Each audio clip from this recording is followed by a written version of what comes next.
Hello and welcome to a very special preview of Ruins of Symbaroum 5e. We have assembled a crack crew here tonight to give you a preview of the game that's currently on Kickstarter for Free League Publishing. I've asked Evan to come back. He's our resident Symbaroum expert and the only person to run it on the channel, and he's going to take us for a little tour of the 5e version here tonight. And we're going to have some fun. We're going to try not to die and get too much corruption. So with that, I'm going to hand it over to Evan. All right. So first up, we'll do a little round table. Everybody can introduce themselves if they want to plug anything, and then we'll dive into the adventure.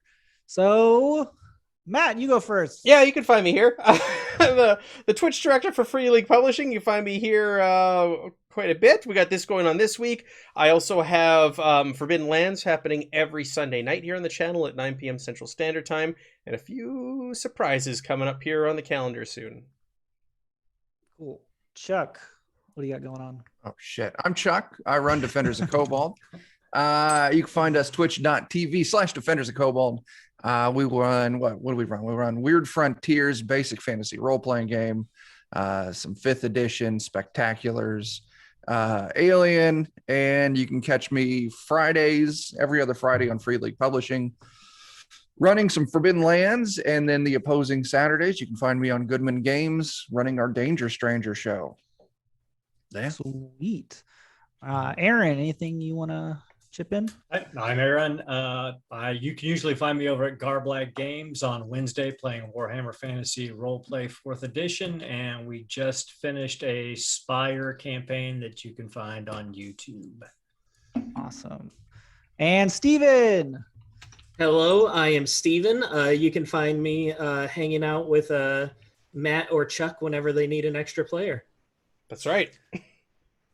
Sweet. All right. Well, let's get into the adventure. So this is the adventure you can find on the PDF.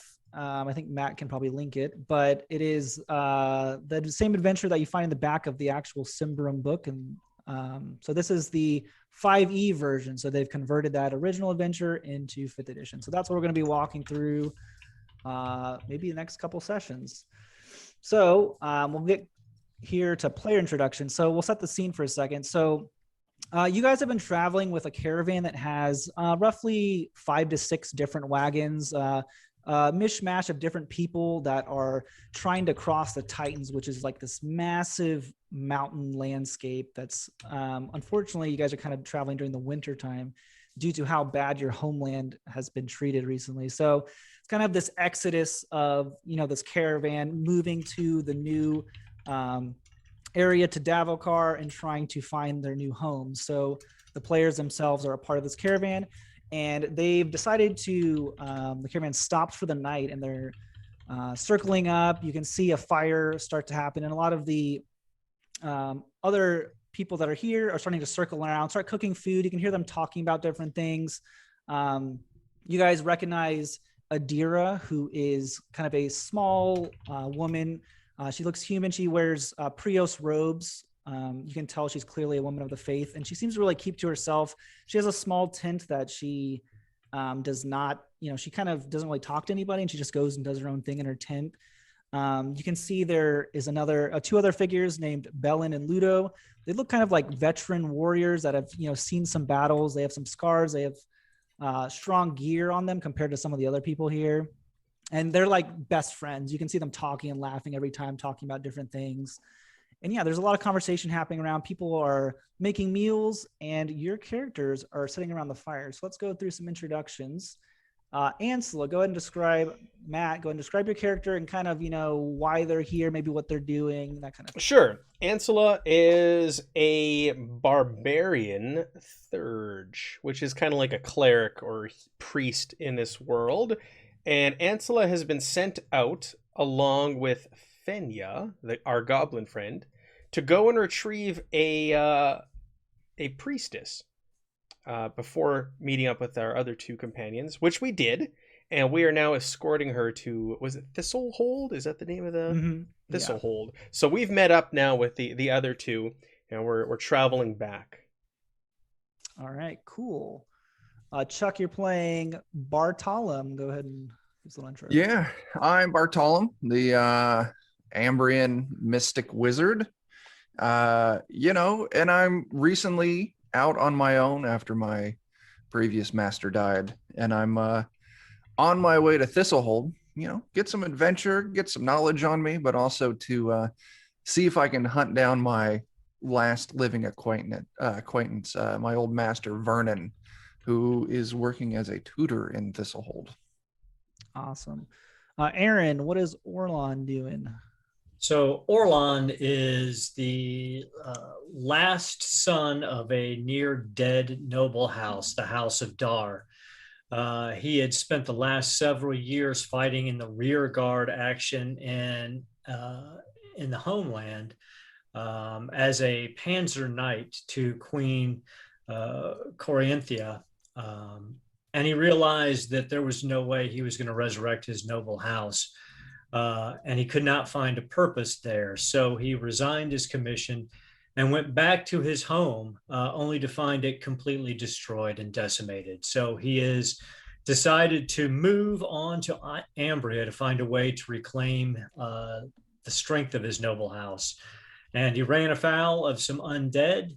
So he took shelter in a temple, and that's where he met again the wizard Bartolom, who had saved his life, or at the very least saved his right leg during the war. And he's decided to travel with them on to Thistlehold to begin to make his fortune there. Awesome. Steven, let us know about Finya.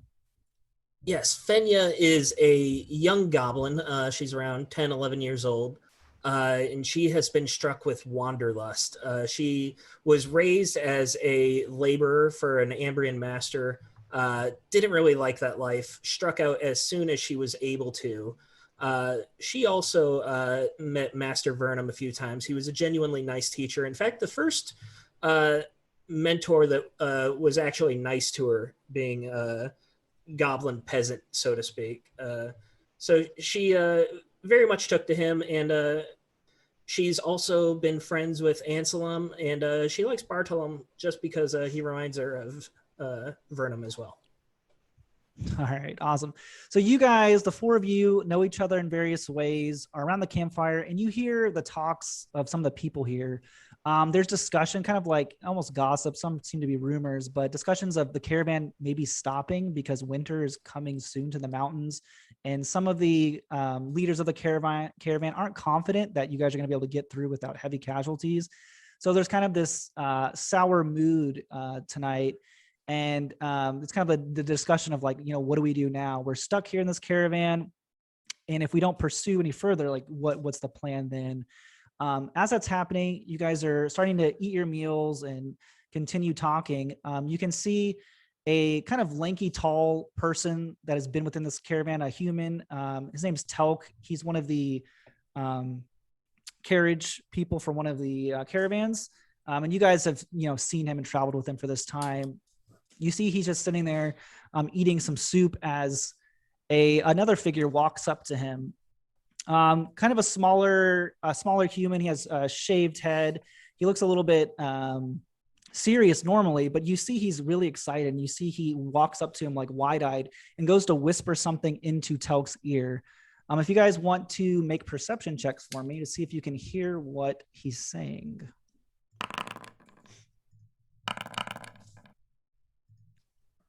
6, 11. Is that everybody? Okay. I think so, right? No. There we go. First Okay. roll of the night is a 3. So everybody except Finya, you guys can hear kind of the bits and pieces of what he's saying, but he's like saying to Telk, he's like, "Hey, I heard there's a caravan that's planning on leaving. The only one. So if we hurry, we can maybe get in line with them." And you can see Telk kind of nodding his head, and they both kind of get excited. And you can see they start to make their way, kind of almost like a little bit sketchy, like kind of sneak out, try and be a little bit, not obvious about where they're going. And they start to exit their way out of this little circle that has been made. And they start following, he starts following Keller. So what would you guys like to do after hearing that? I'll turn to Finian. Did you hear that? Did you hear what they just said? What? Were you not listening to my story? No, I was telling you about how I killed that dragon. You know how I love your stories. You know, I'm enthralled by them. But did you hear what that man over there just said? No, I wasn't listening. Said something about a caravan breaking away. He turns to Orlan. Did you hear it? Did you pick up on that? I heard it. And if there's a caravan going over the Titans before winter sets in, we need to be a part of it. I'm not going to sit on this side of the mountains for an entire season. I think we best follow them, get in line, and get this caravan master to take us with him. Agree. This is too fun to pass up, my friends. It sounds like an adventure. What about the priestess? We have to take the priestess back, Fenya. Oh, yeah. Well, maybe she'll want to come with. I'll ask her. It says she's always wandering around. I don't know. Maybe she's there. Maybe Yeah, she's you not. can. Hey. She's in her tent. Like she's just kind of like I said. She keeps away from everybody. So if you want to go and like go to her tent, you can find her there for sure. Sure, I can break away. I'll scurry with. Yeah, you guys walk over. You can see the tent has like a small, maybe a candle or some sort of small lantern in here. It's like very dimly lit, and you can see the shadow of who you recognize. Yeah, I'll poke my head in and say, Priestess Adira, slight change of plans. We're going to be going over the Titans. A bit of a detour to Thistlehold. Oh, It should be fun. Let's go. that sounds really dangerous, but you can see she seems fairly young. Like she's probably inexperienced, and this whole journey itself has taken a toll on her, mentally and physically. But she's like, okay, like deferring to you guys, like you probably know what's best, even though you might not. But she's like, all right, I'll follow you. I'll pack up my stuff and meet you there. I'm trying to finish. That was easy. That was easier than expected. Well, why wouldn't she want to go? It'll be fun. Well, bless Prioros, the sun, the light, and the soul. Let's go. Okay, Right, so sure.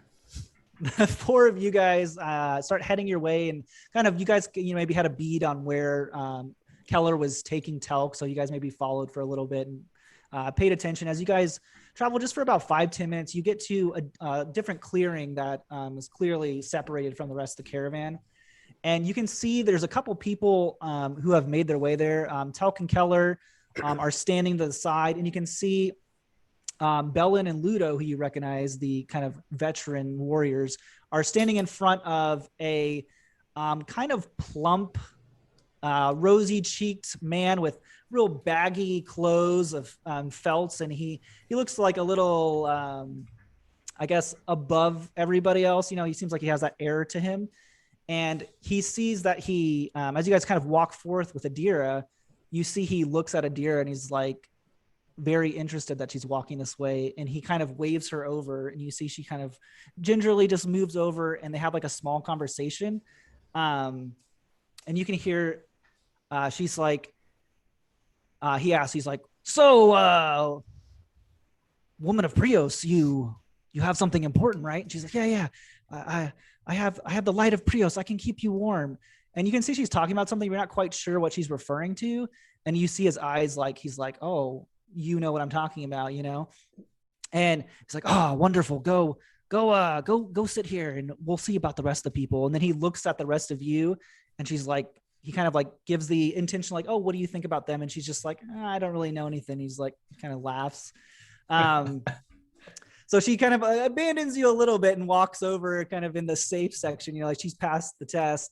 But yeah, you guys walk up and you see this large portly man, and he's like, introduce yourselves. What could you bring to this caravan? We're trying to get out of here as soon as we can. And the more the merrier, I suppose. I'm Orlan, a former Panzer knight, and I spent years fighting the Dark Lords. I'm sure you're going to need guards on your journey. And I'm Fenya, and I'm a lot more fun than he is. That's true, she is. He's like, okay, guard, fun. I'm not sure I care about that. I'm Ancilla, a Thurge of Prios. I will bring the light of his sun along our journey. He nods. My name is Bartolom. I am a great mystic wizard, and I got to tell you, I bring the hurt and the utility. You will find great use of me. He says, great. Let's test it out for you folks then. And you can see as he says that, and as you guys were talking to him, people are kind of making like this circle around this whole camp, and you can see as you guys turn around, you see 5 caravan guards turned with weapons drawn towards you about 40 feet away. But he's like, how about a sparring match? You know, nothing too deadly, but just to see if you're competent. I mean, you guys can say words and all, but let's test it out. A sparring match? Oh, this is. Orlan just snaps his neck and pulls out his great flail and says, all right, let's go. It'll be done before it starts, my friend. Sure. As soon as I can, I want to turn around and just cast sleep on a group of them. I turned to Fenya like, all of us? Okay. So let's go ahead and do that, Bartolom, then, since it's kind of your reactionary first reaction before we really get things going. And get that corruption rack. And that nice and corruption, early. yeah. We'll talk about it in a second after he does. All his right, hit so dice. that's going to be 33 hit die 33 or 33 hit points. Yeah. Nice. Wow, you And- rolled really good. I rolled 3/8. good. Yeah. Let me make sure I did that right. Yeah, that's the right Yeah, number of you dice. rolled And I really pick up good. 2 corruption. Yeah, so we'll talk about that really quick. So corruption in the 5th edition of Symbaroum and Ruins of Symbaroum, how it works is basically if you have a spell that you want to cast, instead of having spell slots traditionally, you're going to roll a d4 plus the spell's level, and that's going to give you how many points of temporary corruptions you gain. So Bartolom got 2, which is pretty low, which is the lowest he could get, which is really good. But in addition, casters have favored spells, which are going to reduce how much corruption they actually gain every time they cast. So it's a very cool mechanic that they're introducing. So yeah, you turn around, explain what does Bartolom do as he, casts a sleep spell?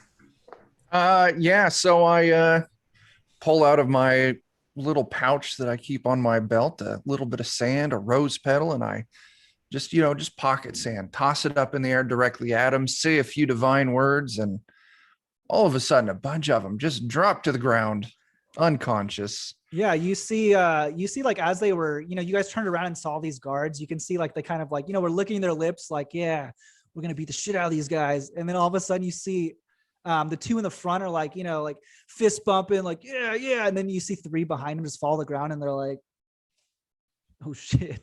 Well, You see Master, what's his name? Argosto.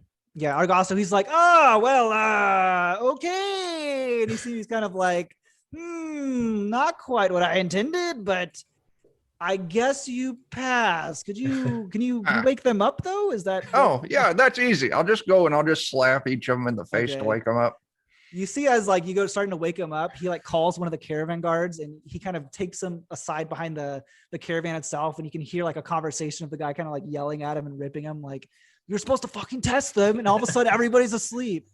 But he comes back a few minutes later, he's like, okay, it's settled. That was not exactly what I intended, but I would say you defeated the task pretty well. Yeah, we did. We were fantastic. Yeah, and he's like, well, let's leave first thing in the morning. Try and keep the noise down. We don't want any other caravans to get wind of what we're planning to do. But if No you need worries, anything- I'm very quiet. Oh, okay, great. Fantastic. I'm so glad you're loud, but you're saying you're quiet. It's hard to believe, but okay. He's like, if you need anything, just let me know. But for the most part, we'll just be trying to move as fast as we can through the Titans.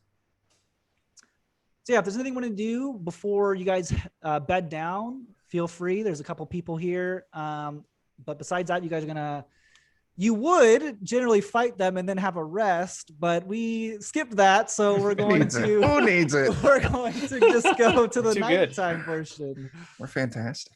I'll take full credit. There you go. As it should be. So yeah, if there's anything you guys want to do, feel free to let me know. If not, we can. Orlan just pats Bartolom on the shoulder and goes, well played. Well Thank you, sir. played." Thank you. Pity I didn't get to see you in action, but Oh, I'm sure there'll be plenty of time for that. You see Adira starts putting up her tent away from everybody as per usual. And yeah, they just they continue. They have a small fire here, much smaller than the one they are, trying to keep it a little bit low key. And there's a little bit of a meal, and then everybody starts to bed down. So I'm just gonna go over the rest mechanics just real quick before, even though we're not really applying them here, just to let everybody know. But basically, how corruption gets reduced is by resting. So depending on how long you rest, the more corruption you can reduce. So for Bartolom here, since you guys are going to be doing a long rest, which is about 8 hours, you'll be able to reduce your temporary corruption by twice your proficiency bonus, which would be 4. So he can go back down to 0. Nice. So that's how spellcasters can kind of gauge how much magic they can use. And if they use a little bit too much magic, then things can get a little hairy. So yeah, you guys bed down and wake up the next morning, and you can feel a chill in the air. You can tell that the weather is changing, and there's a reason that people are scared, to get stuck in the Titans if the snow starts to come. And Master Augusto starts to gather everybody to the caravan, and he's obviously inside it. You haven't been in there, but you imagine, judging by this character, it's probably like more luxurious than anything else. And you can see Telk is on the reins, moving, kind of like, looks like probably a horse or some sort of like slow mule that starts to push the caravan, and everybody else is kind of walking by the side. And you guys start heading north into Ambria.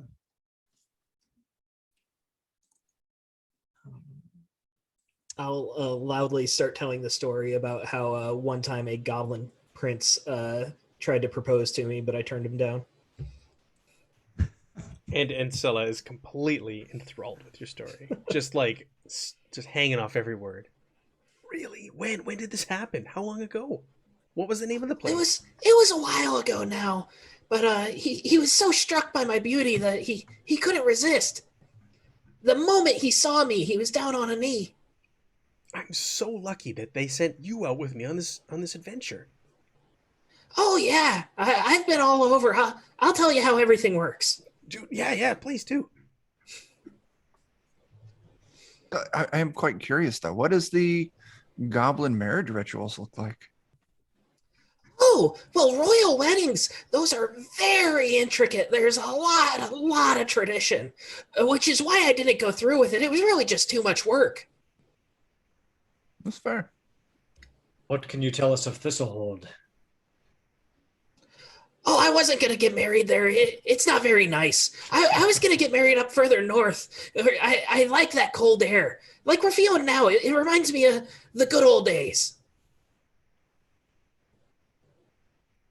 All right. Yeah. As you guys start moving forth, you can see the landscape is still forested, often so densely that the characters cannot see more than trees and the wobbling wagons on the road ahead.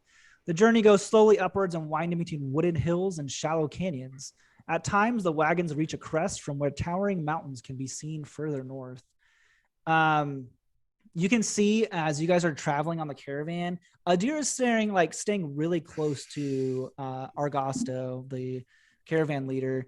And you can see he kind of looks at her and she nods her head and she's like, the lawgiver's face smiles warmly over the past. That bodes well. And he kind of nods his head. You guys get the impression he's kind of using her as a gauge of how the day is going to go. If she says something good, he's like, it's going to be a good day, even though it might not be true.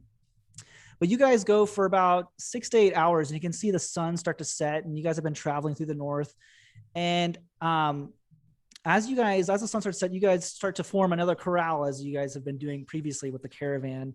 You can see Adira walk off. She starts to make her tent. Some people try to talk to her, but she kind of shoos them away. And you can hear seems to be some sort of body of water nearby. And she starts heading that way. You can see her clothes are all dirty, and all of yours are from the wind, the dust and debris that you guys have been picking up as you've been traveling. And she seems like she's going to go wash off her clothes, and she starts to walk over there. Should one of you accompany the priestess? I'm sure she would not appreciate my company. Same. Maybe she wants a little privacy? Yeah, I could go, but she doesn't talk much. Well, you talk enough for the both of you. I don't think she likes us very much. Yeah. Well, I'm not meant to be guarding her, so. Are we supposed to be guarding her? Yes. Oh. And yeah. Let's go watch the priestess. Not watch it. No, not watch it. No, just watch out for her. Yeah. Well, Okay. yell if you get into trouble.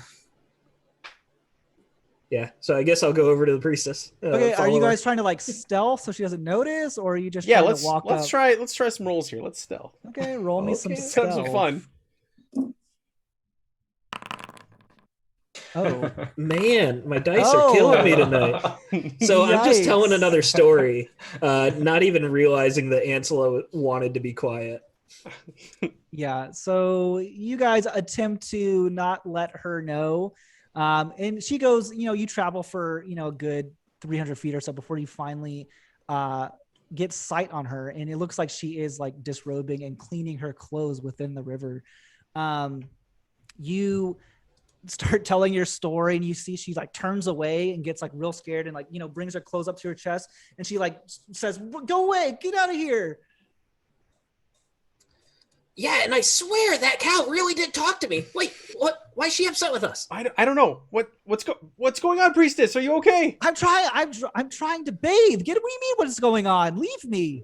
I'm protecting you. Yeah, we're watching over you to make sure no harm comes upon you. Prios will smite you if you continue to look at my body. That's not what Prios said to me. Yes, we get different messages. Please be gone.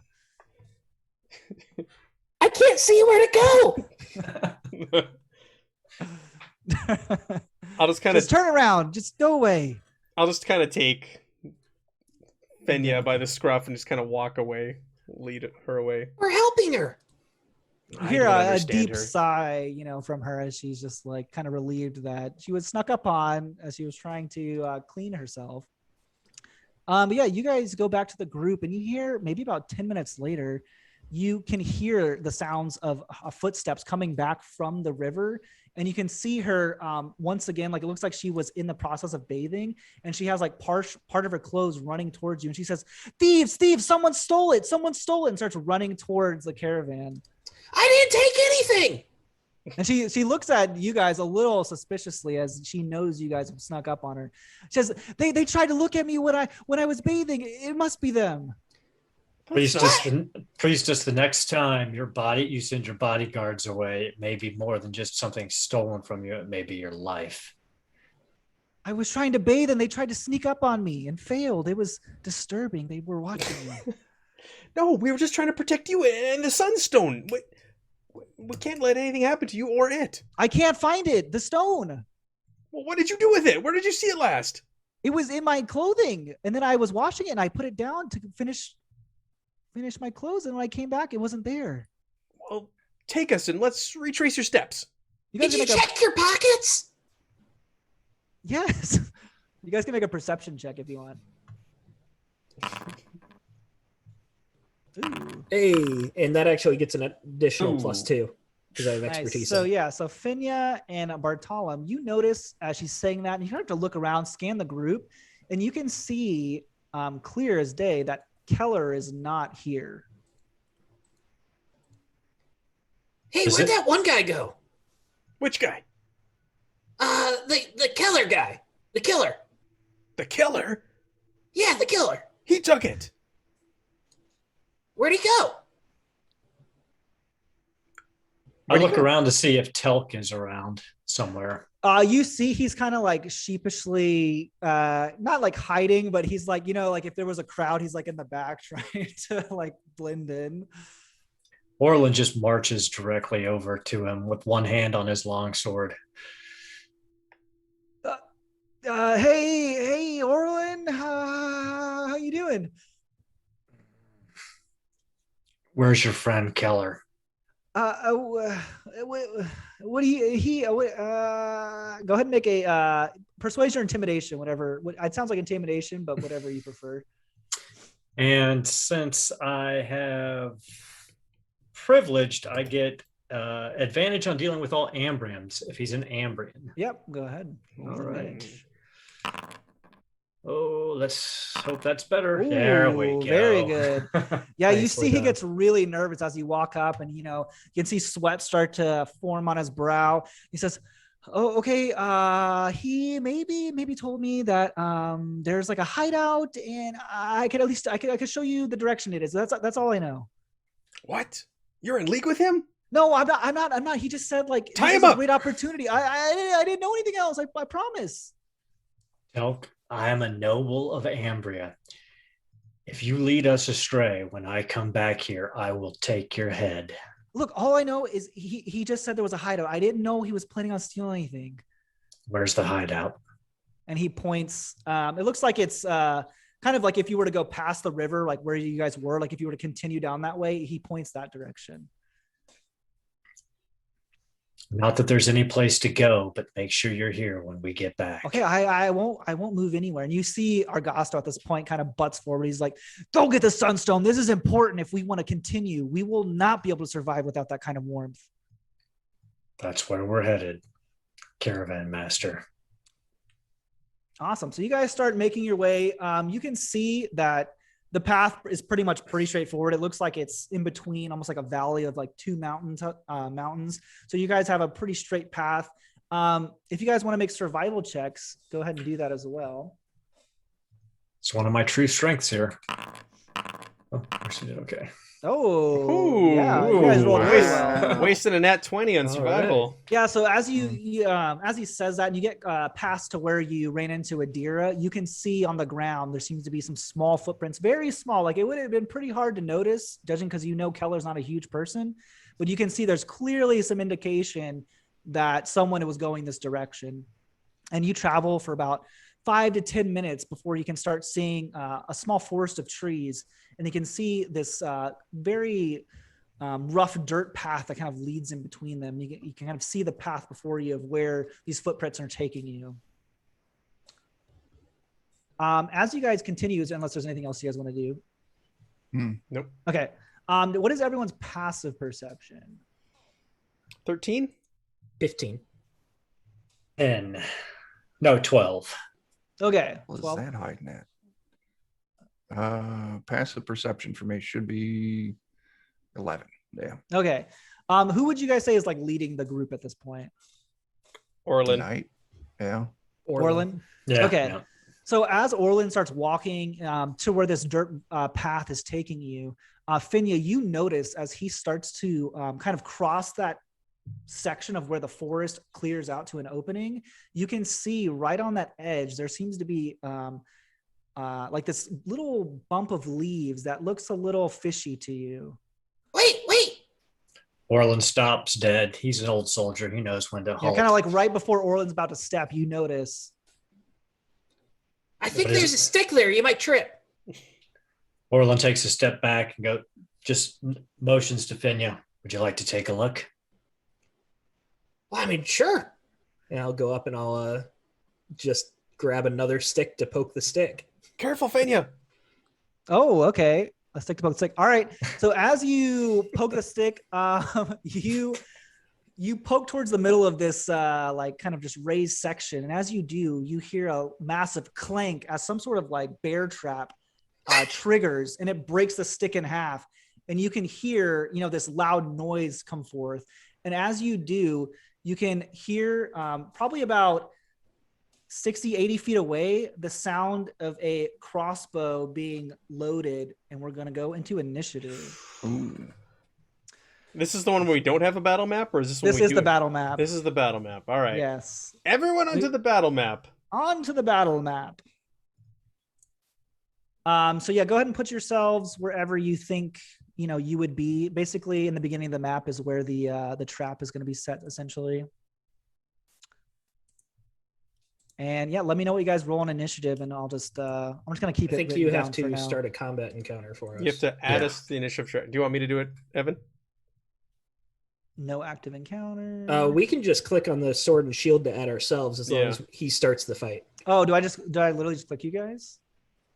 There you go. That works. There, I added all of Okay. them, and then you Oh, can add okay. your NPC. I've not used Foundry before, so No, that's why I can course. do it for you Oh. if you want. Oh, he rolled really high. Okay. You can set it up to the top. Just We need to keeps- do that. Oh. There we go. So if you right click on the little fist up top, it pops it out.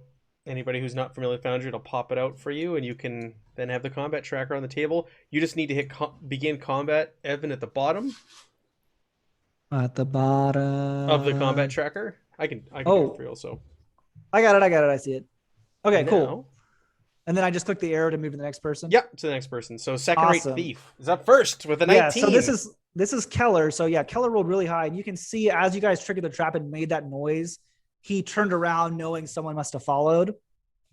You see he puts a crossbow and kind of sets it on the windowsill, and you can now see there's this bridge that leads to a pretty tall windmill, maybe about 90 feet tall. And you can see at the top, there's a small window where this crossbow is being set. And it has this vantage point, has a pretty good view of this whole area. I'm going to say, Finya, since you're the one closest and triggered the trap, you see a crossbow bolt fly your way. If I can find it. Where did that come from? What was that? A 16. 16 hits. You take 9 points of piercing level God. max. Oh my god. As you see the Wow. bolt fly straight into Finya's shoulder, piercing it. Ooh, that's over half my hit points, guys. What's that? You hear him say, "Don't go any further. Don't move further. I'll shoot you all." And it is up to Bartolom. You are next. At this point, you do see he ducks. He ducks out of sight. Like, you know where he is, but he is not like in view. Okay. But I can see the window that he ducked into. Yes. Would you say that's within 120 feet? Yep. Okay, cool. I cast sleep. All right. Go ahead and roll your Oh, hit dice. sleep. It's so great at low level. It Gotta really use it while I is. It's can. fantastic. 21 hit points, Oh. and I am going to take 5 corruption. So max Ooh. corruption. You Rolled a little see, worse that time. yeah, you cast a spell again, and you're not sure if it has any effect, obviously, because you can't see the person. But the spell, you Right. see some magical energy fly over the top of the windmill and then dissipate. Yeah. Does his shadow change at all by taking 5 corruption? It should not, because it has to be towards his Over. total, over his total corruption, which I think is Gotcha. 10. Sorry, I was You're- just hinting at 10. the corruption and what it means in the game, like what it looks like also in game. Not Yeah, just so whenever mechanically. your temporary corruption meets your threshold, which is 10 for Bartolom, you're going to make a corruption roll, which is rolling a d20, and then you would like to get underneath that number. If you get above it, then you're going to gain some permanent corruption, and that's where we get some of the shadow changing, where you become a little bit darker and a little bit more corrupted. All right, is that the end of your turn, Bartolom? Yep. Awesome. Orlan, it is your turn. All right, I will dash 60 feet Yeah. towards the windmill, Yeah, these should be 5 feet each. Yep. and that's my turn. Awesome. Yeah. As you get closer, you hear a voice who did not seem to fall asleep. He says, "Don't get closer. I'll shoot you next. I promise." Keller, surrender. If I have to come up there and get you, you're gonna be worse for the wear. He says, "No, Mal Rogan is going to be here soon. He wants the Sunstone and he will kill you. I promise." You'll be dead You can first. make an insight check though on that comment to see if you think he believed what he's saying there. Yeah, he believes that whoever this Mal Rogan person is someone he is scared of. So he definitely believes in what he's saying. Do we recognize that name? If you guys want to make a history check, anybody wants to do that, go ahead. He is. Oh, 21. Yeah, you guys are rolling like crazy on this Another stuff. nat 20. Yeah, so you guys know Mal Rogan is kind of a notorious kind of like bandit chieftain. He's known for stealing and killing sometimes if he has a valuable in mind, which according to him, or according to Keller's the Sunstone, he will just like knock you unconscious and take what he wants. Like he doesn't necessarily always kill unless, he's really pushed to that level. But you guys also know the stories of Mal Rogan is that he is not quite fully living, and that he is called Mal Rogan the Undead because for some reason he's just doesn't die. Oh. I'll turn to Fenya. Did he say Mal Rogan? I don't know. Why are you never listening? You're missing all the good I stuff, just got Fenya. shot. But you're okay. I can hear you. You know that. I'm here for you. All right. At the end of that turn, Finya, the one that was just shot. Whoops, I did the wrong thing. There we go. Yeah, I am going to, because I'm a survivor, I'm going to bonus action to dodge. Okay. And then I'd like to move into cover anyways. Yeah. Like if I can find any sort of cover in like this tree area. For sure. Yeah. Not that it matters because I'm dodging. And then I would like to ready an action with my short bow to shoot at any person that pops up in that window. Okay. Sounds good. All right. Ansela, it is your turn. I am going to heal my friend Fenya. Yeah, you are. Oh, it's so nice. Besties. It is BFFs. not. It is not a favored spell, so this could get interesting. Yeah. What is your corruption threshold? My corruption threshold is 10. So pretty good. So I'll move over to Fenya, rest a hand on Fenya's shoulder, kind of comfort them as they're licking their wounds, and cure some of those wounds. Hey. Ooh. 6, and then roll your d4 plus 1 for your corruption. Ooh, feels good. Feels corrupted. Thanks, buddy. Yeah, so Finya heals 6. Well, how does Ansela heal Finya? By Prios's light. Puts the hands Okay. down on his shoulders and kind of starts to say a prayer and chant, and all of a sudden light emanates from his hands and almost from his aura around his head. And suddenly Cool. Fenya feels much, much better. I hate that. You know I hate that. It was for your own good, Fenya. All right. Brings us to the top of the round. You see Keller's like, he's about to come. I can see him. I see him. You're not sure if there's another window up here, but it sounds like he sees something else coming. And then you see he pops out. If you want to make your shot, Finya, you can. He does have some cover, but I believe that's still going to hit with cover. Yes, it does. Go ahead and roll your damage. 5 damage. Rolled, yeah. Yeah. Nice. Put that there. Through the window. Through the window, yeah. So the arrow flies, and you see it kind of hit kind of skewer his arm, and he kind of yells, and then he looks down at Orlan and goes to shoot, trying to slow down the closest person. Roll that. 16. That's a hit. 3 points of damage. Kind of shoots you in the calf, trying to slow you down, but doesn't do a whole lot compared to Finya's massive blow. He says, "Stop right now. Don't go any closer. Malrogan is right here."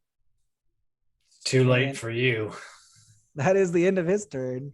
Right. Bartalum, he will duck under cover, but yeah. Okay. Yeah, I'm gonna move up some. Right along the edge of the trees. I'm actually going to. I think I'll hold my action. Is that something you can do in fifth ed? I don't remember anymore. Yes. Yeah. Okay. Ready in action. It's Ready been in so long. action. I Like know. you choose a trigger and then you use your reaction to do it. Yep. So if I see him pop back up, I'm going to unleash I want to unleash Ray of Frost. Sounds good. Ooh. All right, that puts us to Orlan. You're up next.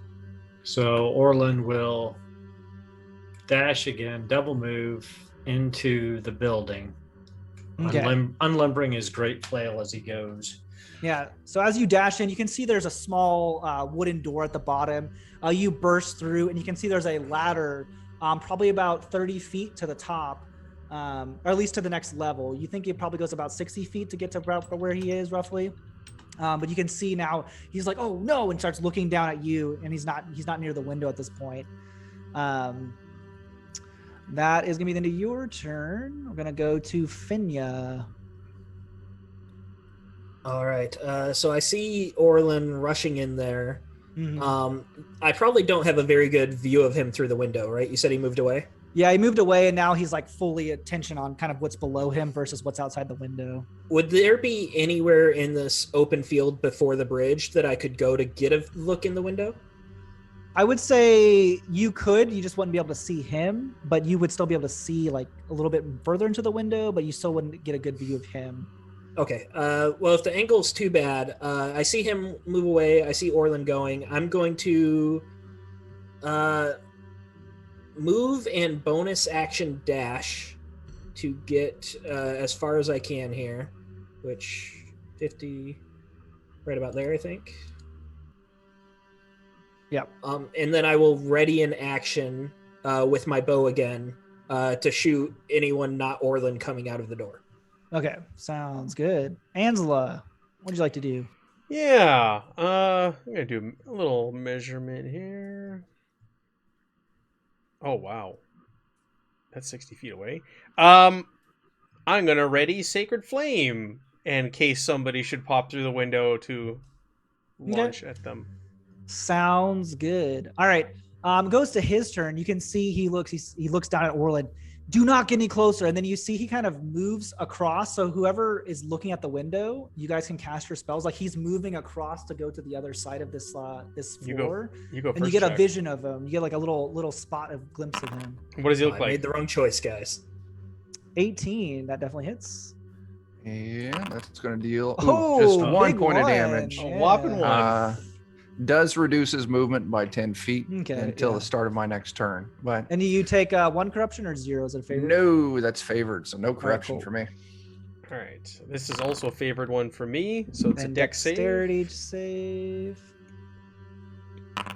He fails. Go ahead and roll your Nice. damage. 2 radiant damage Oh, 2. Yeah. Sorry, I'm not used to damage being rolled with the. as light shoots out from behind the trees and through the window slams into him. Yeah, you hear him get bombarded by magic. You can see flashes of light, Orlan. As he runs across, he says, Malrogan, hurry, I have your stone. He starts like, you can see he's waving something out this other window that's pointing like back towards the river.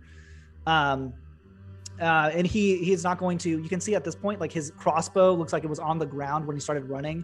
Like it looks like he's like disarming himself and trying to call for help. That's the end of his turn. By the end of his turn, I'm going to roll some initiative for some other people that might be joining the party. Oh. What direction was he yelling to? It looks like kind of this way, kind of towards the forest. I don't know if you can see my ping down here. Oh, down that way? Okay, so yeah. southwest Yeah. or whatever it is, yeah. Mhm. Okay. Let me roll some initiative. Oh, I need to drag the tokens first, Matt, or Onto to the get them- map? So put the token on the map? Or can you add them from the... I always have them on the map. I always just have them invisible. There you go. Okay. And then left click on them and just click the little sword and shield icon and it'll add them to the combat Yeah, that tracker. showed up. Okay, cool. All right, let me put him there, and then I got to do a bunch of these. Hold on, sorry. I wasn't sure if I should put them on there. I wasn't sure how things were going to go. I mean, you don't have to do that many. Well, Yeah. They all have their own initiative? Whoa. You're getting a little crazy here, Evan. I didn't say that. Did I have initiative on all of them? I don't know. I'm just going to do one of them. All right, cool. Let's roll some initiative for these guys. Oh my Oh, Damn. that's- Oh my God, these guys are ready to party. All right, That's so rude. I am going to say, like, they are It's making really their rough. way. So next turn, these people will show up. We're going to keep them here on the map. They're not quite visible, but they are going, that was just for them to be like getting in play here. All right, so we're going to skip the end of Keller's turn, and we're going to head to Bartolom. So you can no longer see him, but you did see he dashed across the floor up here, and he's now on the right side facing at a window kind of over here, yelling to the southwest of the forest, or southeast. Yeah. Let's see. I want to move. I want to dash, try and catch up. Okay. No, that thing's there. Oops. Is it you that keeps dropping all those templates down? I'm like, where are I these did that one. I didn't do the first one. How do we and delete these? You can select There them as a we go. GM and delete them, or the player who dropped them can delete them. Okay, who made the big red one? that wasn't me. But if you click on the little ruler icon on the left, you can click on that little square box in the center of that template, and then just hit delete. Oh, I see it. There's also a delete button under the measurement controls that'll delete everything. It's like a little trash. I got it. can. I got it. I got it. There Oh, we go. look! Cool. Look at Thank that! you. That cool Wow, fog it's I so threw in there. clean Now we now. can see it. Anyway, there's a red mist. All right. So Bartholomew dash. Is that all you want to do? yeah, that's all I'm gonna do. All right. Awesome. We're gonna head to Orlan. So it looks like you can use 30 feet to climb up to the next floor. 60 feet you'll get to him, but he seems unarmed.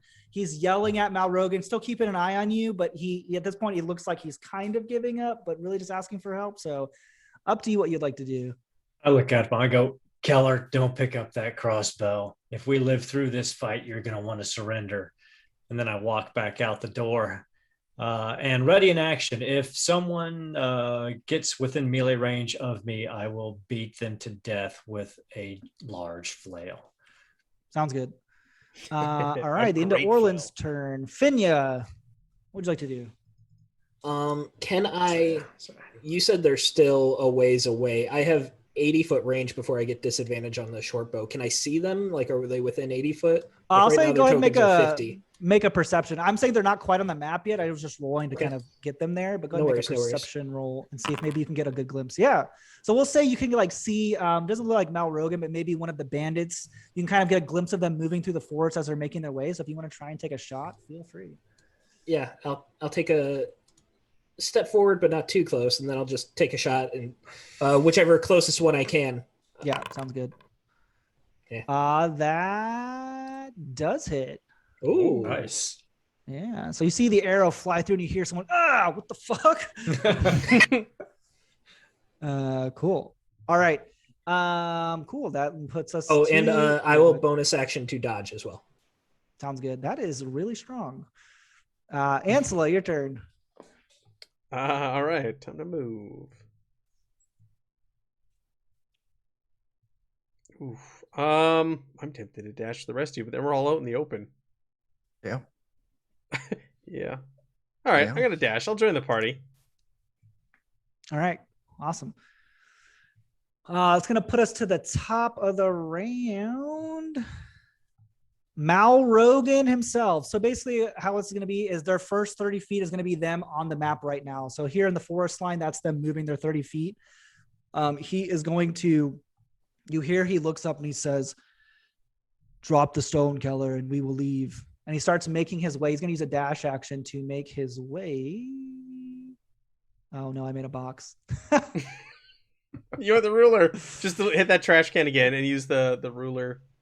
You want to go to the person icon and then the ruler there. Person, ruler. Got it. There we go.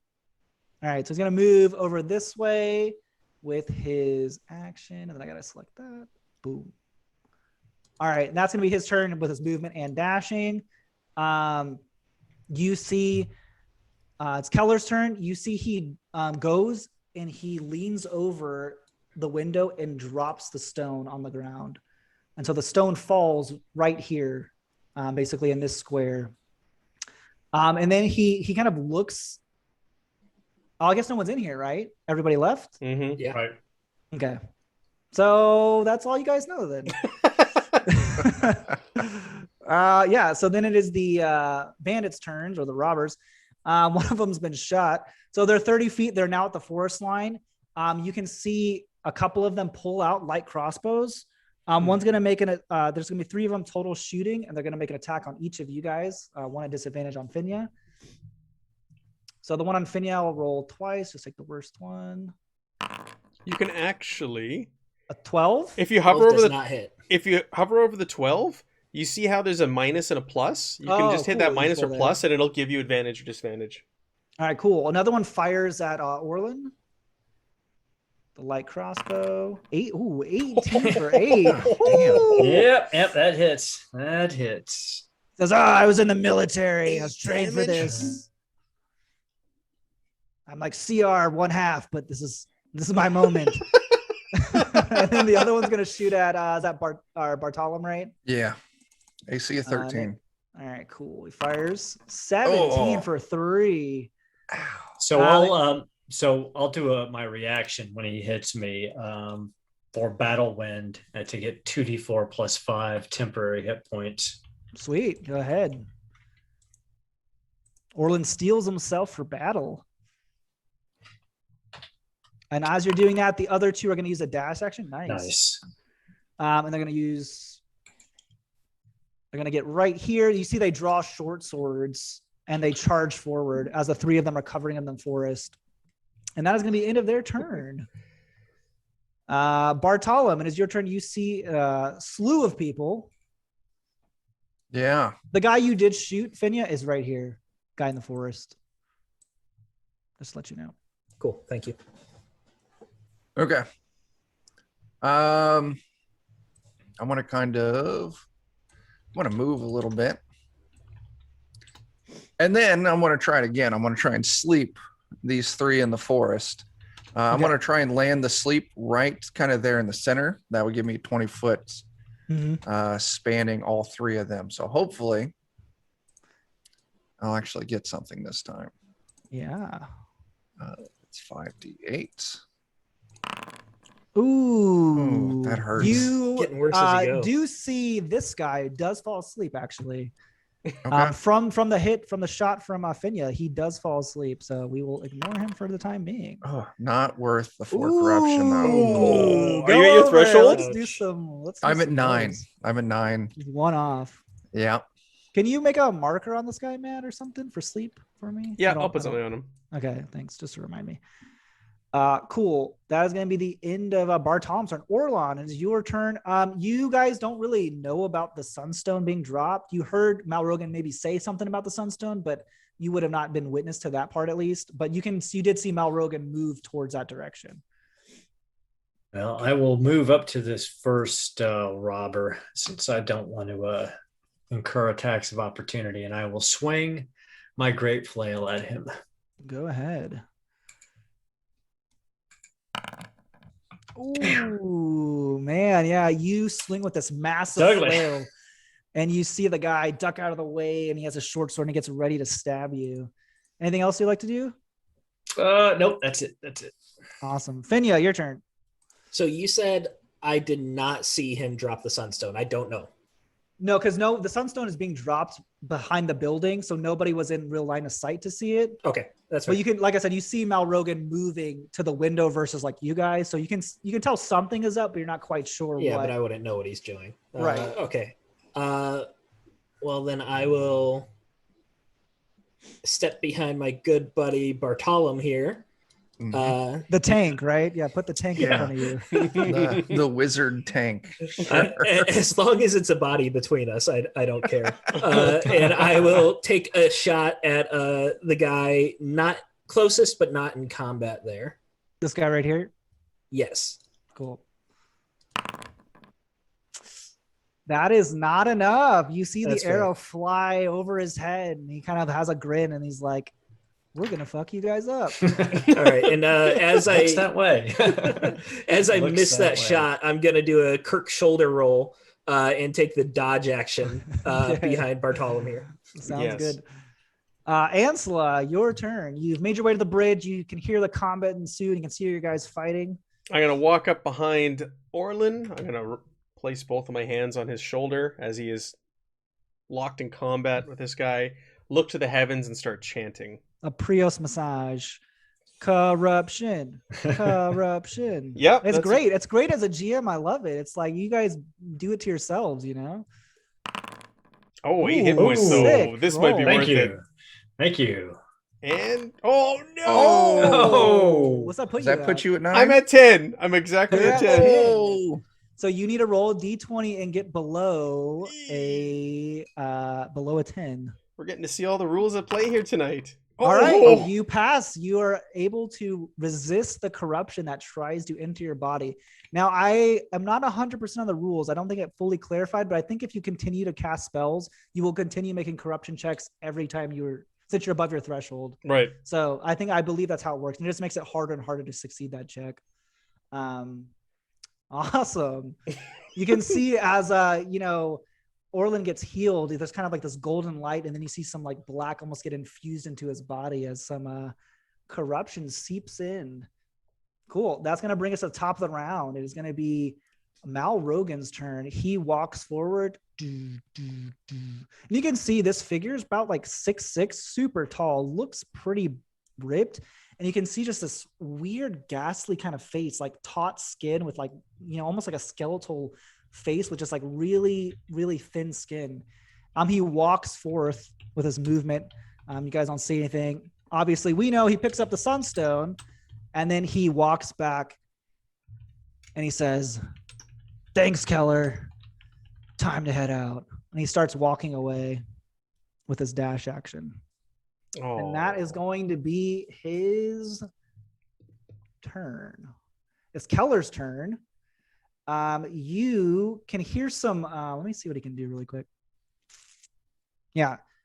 You can hear some shuffling down the ladder, and he uses a cunning action to dash, and you can see he's now in the doorway with the crossbow, and he goes out towards Ancella and fires a bolt. What? Oh, that's rude. That is rude. "You'll pay for this. I told you not to cross Malrogan." And he's going to take a shot, at least attempt to. Oh man, these guys are on fire. Yeah, that hits. If you're in case you're gonna ask, right through like the back of the neck, almost like piercing in. You can see the arrow slide forth and blood splatter across you, Orlan. So 9 As points in the of doorway. damage? Yeah, 9. They have 9 points. You're lucky. This guy technically could sneak attack, but you weren't within melee with anyone, so could have been worse. And that's the end of his turn. You can see now he has like all this confidence all of a sudden. Now like the boys are here. Cool. That's going to end his turn, and we're going to go to the robbers. Did it take into account I don't know if it took into account the crit. That's the 3 Like is, I 6 believe. plus 3. Oh, yeah. Yeah. So I think he rolled like a 3, right? And then he got his plus his modifier, and then he rolled an Yeah. additional. Oh, gotcha. Okay. Yeah. 9 points of damage. The other 3, you can now see there's like a lot of cockiness between this group. They're like, these guys are nothing. And you can just see the 2 of them. I don't think they're really smart enough to be like, oh, this guy used sleep. So they're just going to fire arrows. I don't think they have a very high intelligence. So we'll do that. The first one's going to go for Orlan. The next one's going to go for Bartolom. The crossbows fly out on Orlan. 8, man, they are rolling like they are on fire. Crazy. And then the second one at Bartolom. Fuck. God damn. And you can see as they fire away, they're like, we can leave them alone. And like one of the guys starts like leaving, like with Mal Rogan. The other one stays. He starts like going to his buddy. He might try and wake him up next turn.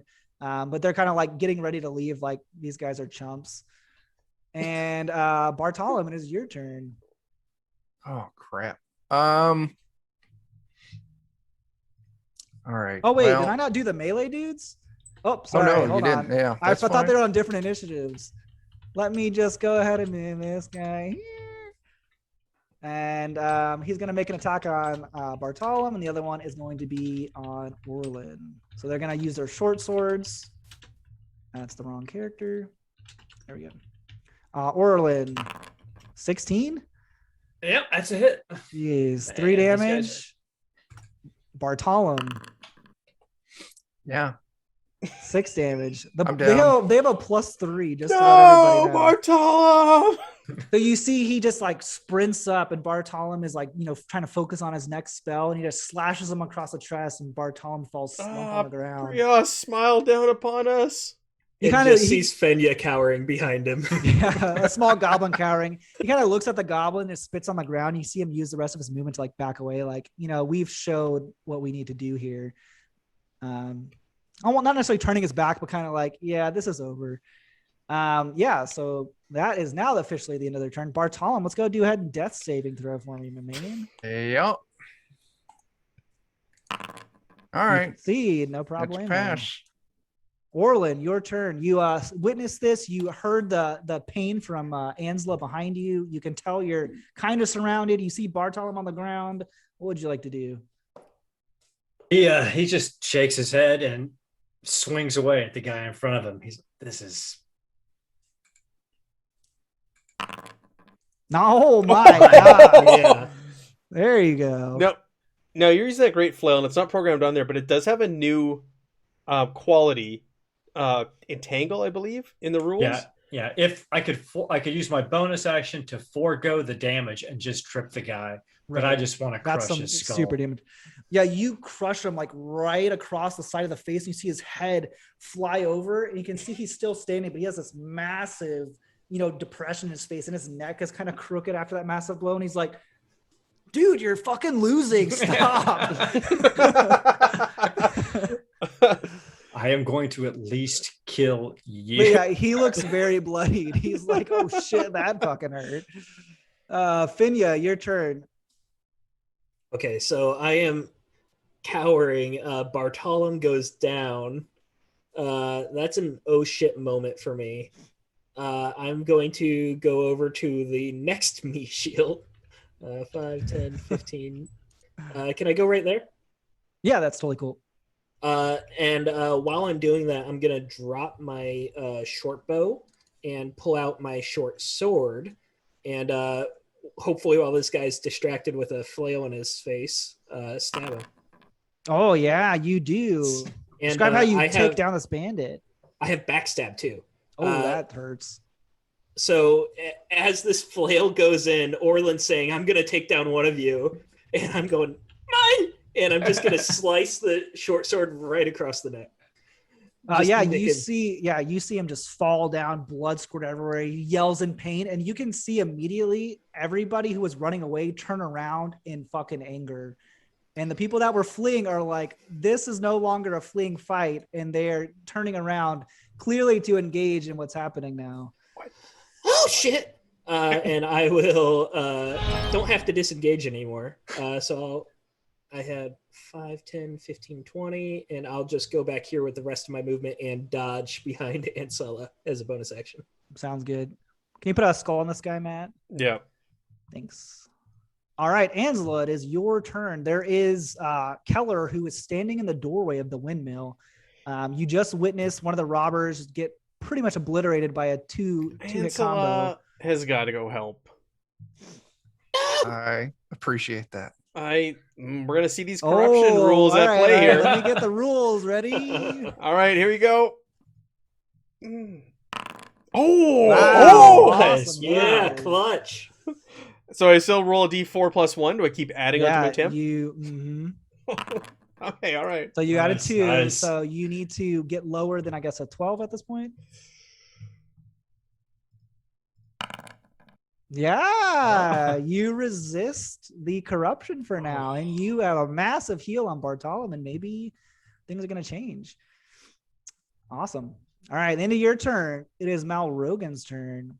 You see he looks back, and there's just like a fierceness, and now in all of their eyes that you guys like actually, shed blood and killed somebody. And he will run over with his movement straight to Orlan. You can see, I'm just going to put him right next to him just so he's not like on his body. Mm-hmm. But you can see he has let me double check here. Yeah, he has a flail, and it's almost about the size as yours. And you can just see this is a just large figure.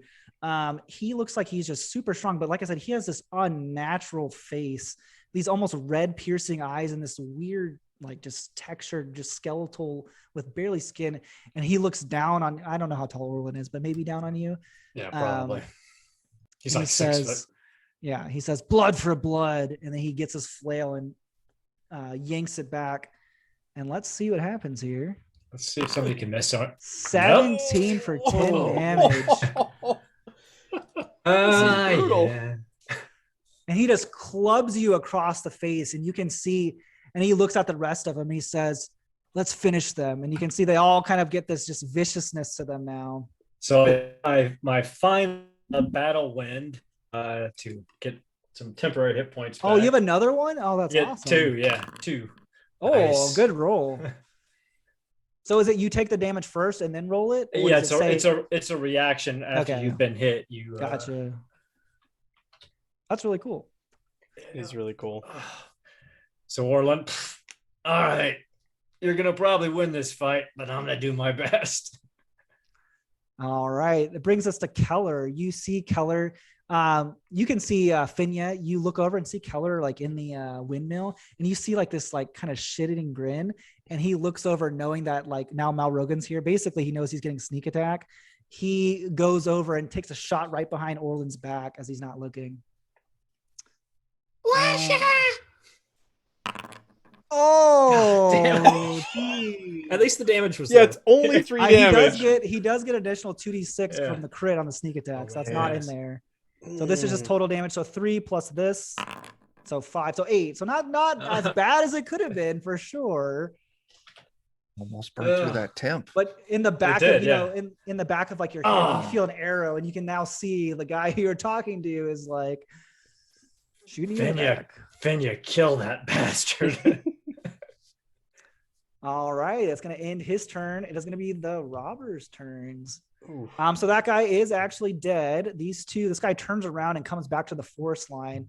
He sees Orlan. I'm assuming he's probably pretty weak at this point.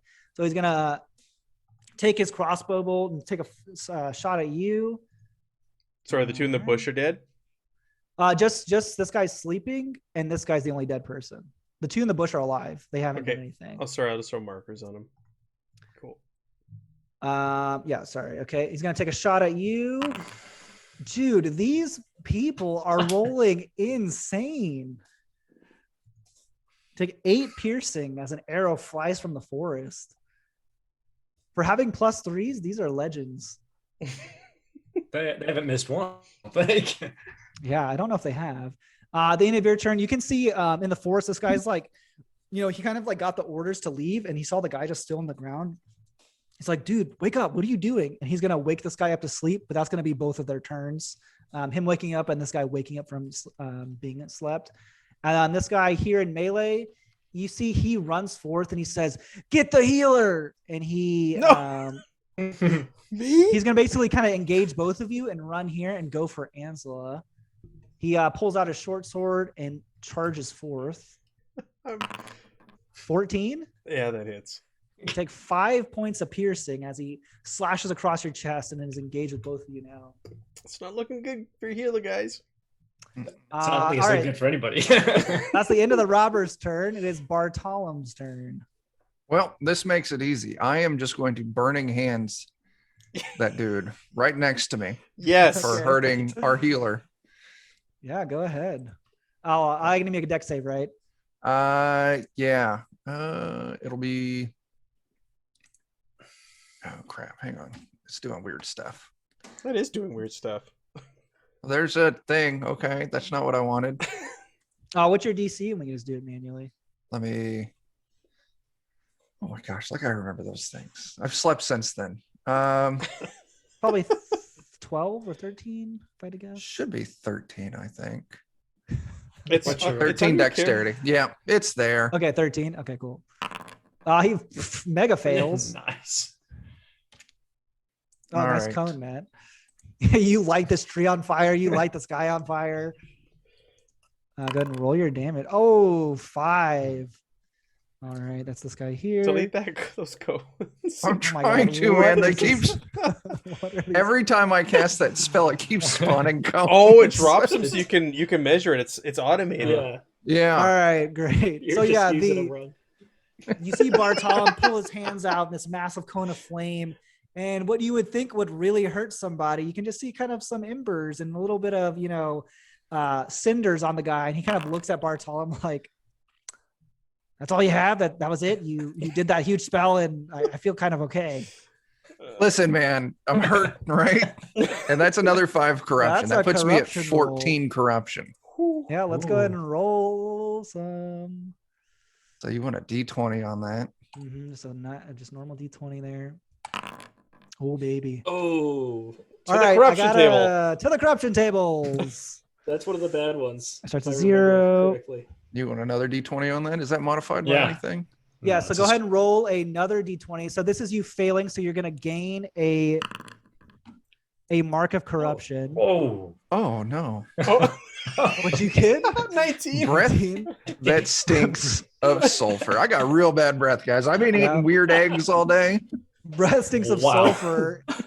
You can see as this magic happens, this fire bursts out of his hands. You see Bartholomew kind of like burp, and then like a little bit of like flame catches his burp, and it catches on fire for a second. And the guy's like, "What the hell's wrong with you, dude?" So reduce your temporary corruption to half. So it should be That takes me down to 7. 7. Yeah, and you gain 1 permanent corruption. Oh, that's light. Okay. Yes, so keep that in mind. But right now with 1 permanent corruption, it's nothing too crazy. All right, cool. That ends Bartholomew's turn. It's going to put us to Orlan. Orlan, you got the big bad in front of you. He's pretty upset that you guys decided to kill one of his own after they made it pretty clear they were going to just leave you alone.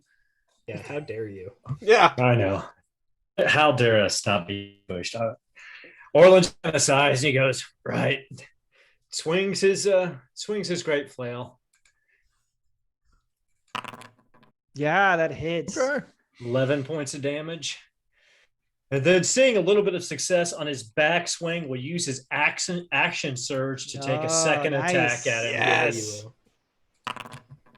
Oh, does not hit. You see the first one, you kind of whack him right in the chest, and you can see like he kind of moves a little bit, but you're like, man, I hit you really hard. I thought you were going to kind of fly. And then you see as you take it back and do another swing, he catches the flail in your hand. And for him, you have a great flail. I mean, that's a 2-handed weapon. He just catches it and stops you. And you can see he throws it back in your face. Well played. Finya, your turn. You can see Keller is sitting here in the window, in the doorway, just looking at Orlan, getting ready to shoot him in the back again. Yeah, I don't have any friends near him, though, so I don't want to go that direction. How injured is the one that got burned in the face? I'm going to say that really wasn't Not that much. injured. Okay. Yeah. Tis a flesh wound. We're going to go for it anyways. Yeah, 5, attack 10, him. 15, 20. Help your buddy Ansela. 20 right there. Short sword on this guy. Mm-hmm. Oh. Nope. Yeah, you So, go. Yeah, go ahead. I'm going to scurry across, just kind of swing with my sword and completely whiff and yell, "Don't mind me!" And I'm going to bonus action to disengage and just keep running. Just And drive then, by. You see, that as you would like get me walked up to there. try and slash this guy, you see the guy start to mimic Bartholomew's hands. Like, I wonder if I can just burn everybody. That's gonna be the end of his turn. Angela, your turn. You got a guy in your face, and he called out the healer. He knows. I know. I got to heal myself, though. I've got 2 hit points left. You know these archers are going to be coming back next round, too. I have to heal. I have to. Yeah, go ahead. Myself.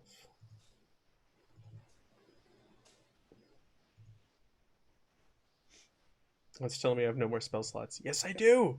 Oh, it won't let me. You gotta add it back in the Just number. put them back It's up, yeah, because dumb. you have. I mean, you have unlimited with corruption. Where are the numbers on here? Sorry. Right next to the little bar up top where it says first level and then something /3 or whatever your number is. It's okay. If you click on your spell book, it's got the spell DC. I think he wants it to auto roll. Oh, It was no. doing. I guess is Oh. what he's. I fixed it. I set it to 900. Did you? There you go. I have 900 cure wounds. There you go. 6. If All I right. run out, something is wrong. All right. All right. So I that cure healed myself. yourself, right? Okay, And good. let's roll corruption. Corruption. Oh, yeah, hi, more baby. Was that corruption. 17? Yep. Okay, go and roll your d20. Let's see if you pass or fail. Don't get under a 7. You fail. Go ahead and roll a No, d20. isn't it the difference between his threshold and his number is what he's got to get? So it'd be, if he's got a 17, it would be as long as he gets above a 7, he would be okay. d20 and 10 minus 7 equals 3. Threshold 7. No, Also, it's were you saying supposed to roll a that it D12 or a is. D20? It's saying it is Oh. the total that you have minus the dice roll. So like if you are underneath, like it says it has 10, like she has 10 and she rolled a 7. Oh, I see how it works. Okay, equals 3. Ooh, that's not good though for him. I rolled a 14 this time. Sorry, I rolled a d12 accidentally. So okay. 14. 14. So it's 14 minus your threshold, which is 17 right now. It was 17, right? Mm-hmm. Yep. Okay, corruption threshold 7. Let me try and read this. Amira's last cast bring her to corruption to 10. 10 minus 7 equals 3. So if the die shows a 1 to 3. Oh, okay. I see what you're saying. Yeah. Okay. So it's 17 7. minus 10 is 7. Yeah. Okay. So as So long you're as he good. gets Yeah, you're good. I think you were still screwed, Bartolom. I'm pretty sure by your crazy high roll. But yeah. All right, we're getting it. We're getting it. Makes sense. So you are successful with your corruption, but you are getting a lot of it. Cool. That is going to end Ansela's turn. That brings us to the top. Big bad Malrogan sees the mighty warrior in front of him and is ready to smash. He takes his flail kind of overhead, almost like above your helmet, and goes smashing down on top. Orlan just looks up and he's like, damn it. A 14? 14 is exactly my armor class. Man, 9 points of bludgeoning. So Orlan is looking really bad at the moment. No. You've taken a beating. You have Right. taken a beating, yeah. I'm Oh, yeah. surprised he's still up this long. Luckily, I Oh, thought yeah. you guys are level 2. Between those two battle wins and the one healing, but Yeah. he's not going to be up for much longer. He's gonna use the rest of his movement to kind of just like rotate a little bit, but that's gonna end his turn. You can see he like kind of knows, you can see how weak you are, and he's getting ready to just keep going for everybody else.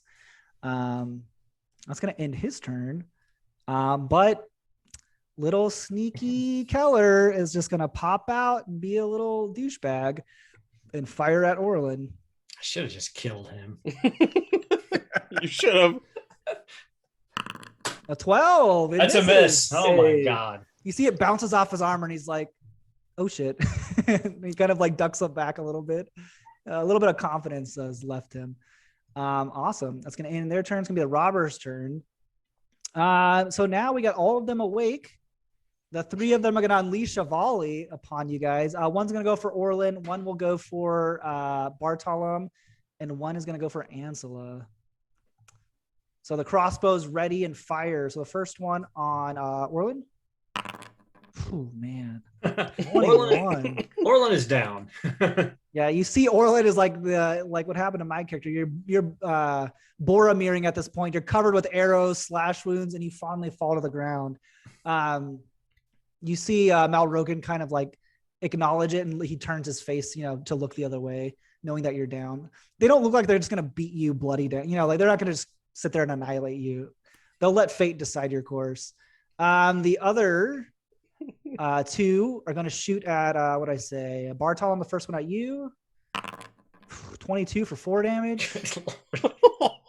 They have a +3. I'm not sure what's happening. They don't. Boundary hates us. They're significantly That's what it is. worse than you guys. And then the other guy is going to fire at the healer, Ansela. And an 8. It's a miss. It's a miss. It flies and man. hits into the tree that was kind of on fire. But you can see they're going to continue their cover and keep the covering fire for right now. That's going to end their turn. Bartolom, your turn. God. Oh man. How hurt does what's his name? Rogan. Joe Rogan. Malrogan. Malrogan. Joe Malrogan. How He looks slightly injured. Okay. I know you guys would have used to bloodied. He's not quite there yet. Does bloody mean half? Yeah, that's half. Okay, not quite to that then. Okay. I gotta put some big hurt. So I'm gonna move over. God. And All I'm right. going to Burning Hands again. This You is take a an attack save. of opportunity. He will, yeah. I was gonna let him. Okay. Yeah. Still gonna do it. Burning Okay. Hands. Let's go ahead and swing. He misses. You Good. definitely get out of the way. Okay. So he needs to make me a DC 13 dex save. All right, so this is on Malrogan, Joe the Malrogan himself. I'm gonna aim my cone. Oh, he is dexterous. no. Of course. Okay. He You still see- gets to you see take him half do damage. this It's massive 6'6" undead figure do the Neo Matrix or Neo Matrix. Don't roll gosh. another And one. it just goes right over him, but you do singe him. Ooh, 11. So he's gonna take half, so he'll take So that's 5. 5. All right. I need to roll corruption. You do Another 5. 5. So that puts you at what? 11. All right. Oh yeah, you got yours back. no. You got yours back 12. 12. 13, because that puts me 13. at temporary corruption. That puts me at 12. And then I got that one permanent corruption. Can't forget that one. So yeah, 13. Okay. Cool. All right. So yeah, go ahead and roll. So you need to get below a 3. I need to roll below a 3. Oh. Right. That Above. If you get above below 3. a 3. Sorry. Yeah. Okay. Okay. All right. 15. You're good. All right. Yeah. Sorry. I think we misdid the rules on the first time, but I understand it now. All right. Cool. Cool. Yeah. You guys are just like filled with corruption. All of your magic starts to come out. It's just like almost pouring in black at this point. For everybody who's not spellcasters, is like, this doesn't seem very normal. You see like Mal Rogan is like, yeah, dark magic. I like it. It heals me. It didn't heal him, but we're available for hire if you want to stop killing us. At the end of your turn, Orlan, make a death save. All right. Go ahead and roll a d20.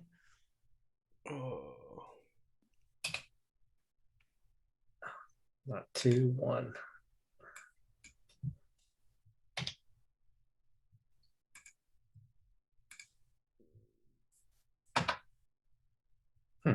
It's not rolling. Hold on.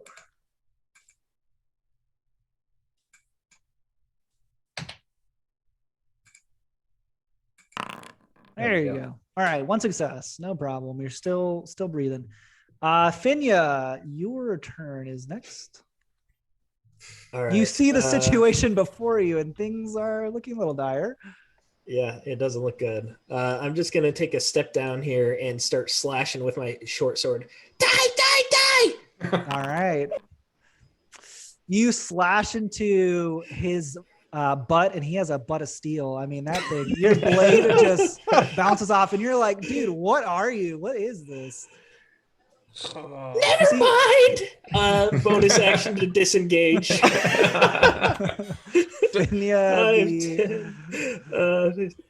Yeah, I'm gonna go right about that. Does he look bloodied at this point? He is technically bloodied. I will say that. Yes.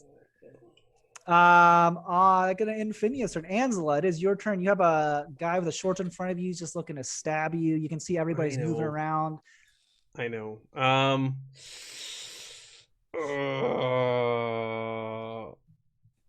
right, let's die. You can actually cast a lot of magic with these rules. I know. Yeah, I like it's like the DCC casting where I'll cast as much as you want at risk. I'll cast Sacred Flame on the guy next to me. That's on the guy next to you. Gotcha. That's one of my favorite ones. So yeah, I won't get any corruption. He's like, hell yeah! I haven't even been touched. Hit me with that magic. I thought the burning hands got him. Oh yeah, I've been touched a little bit. Here's a little. All right, a little bit more. Ow. Sorry, I forgot I had it written down on my notepad, not on there. Cool. Yeah, the light of Prio shines in his face, and you can see this radiant energy hit him. He looks pretty rough. He's kind of huffing and breathing a little heavy, but he is really eager to kill you. Fenya, where are you going? Fenya, my friend. My friend Fenya. My traveling companion, where are you going? You see the man, the myth, the legend, Joe Malrogan, look at his squishy wizard in front of him. You can see this toothy grin, and he goes for this massive flail upon your face. There we go. A 12? Misses. Wow, nice. You are able to get out of the way, and as it smashed into the ground, you can see the ground kind of break and quake, and there's like a big indentation, and you see kind of like a little grin from him, like, okay. Your big warrior friend couldn't dodge anything, but apparently the wizard can. The second, so Keller is up next. He gets a new sense of excitement as there's now a new target that he can sneak attack. He's going to take a shot at Bartolom. I hate that guy. Yeah. A 14. That does hit, yeah. All right, he gets additional 1d6. I wonder if this rolls on here. Oh, it didn't. Oh, it's 2d6. Oh shit, this guy's strong. Oh, he's gonna drop me. 8 additional points of piercing. I'm down again. Yeah, I see you pokes out. And you see as you ducked out of the flail, an arrow flies into the back of your back and kind of in between your shoulder blades. You see Bartolom fall down. You see Malrogan. continue to turn his head to Ansela as that's the next person to start. I turn my head to Fenya, who's running away. It is their turn. You can see in the back of the forest, you hear fire as just a slew of arrows come out of the forest. 2 are going to go for Ansela, 1 for Fenya. So the 2 on Ansela, the first one, 21 for 2 damage. That's a hit. Okay. Second one misses, No, yeah. 7. And then the one on Fenya is a 10. Hey, miss. Yeah. That ends their turn. Oh, are you preemptively sacred flaming? What's happening here? No, sorry. I was taking hit points off my character. I don't know why I rolled that. Oh, cool. And then the guy in melee with you, Ansela, he's like, I'm going to kill you before you kill me. And then he grabs a short sword and 13 for 6. I think that hits. 13 hits and for 6 points. I have 1 hit point left. Ooh. You guys both look real hurt, but he's just ready to like win this battle here. That's going to end the robber's turn. Bartolom, I need a death save. All right. All good. Orlan, death save. Fail. 1 and 1 for Orlan. Fenya, your turn. Oh shit. How injured is the one looking by Ansela? He's pretty hurt. He looks rough. Yeah. All right. Hopefully I can get a hit. Die! And run forward. Swinging with my short sword again. That hits. Hey. Yes. And I get +6 for that. Yeah. Yeah. Go ahead and roll additional d6. Nice. Yeah. He had 5 hit points left. So yeah, you could describe how you finish this guy. I'm closing my eyes and swinging wildly at this point. It's a miracle that I don't even hit Ansela, but it was fortunate that he was going after Ansela, and I just completely hit him without him realizing because I was running away. Yeah, you see he gets stabbed, in the gut, and he looks at Ansela and he says, "Fuck you, man," and he falls down.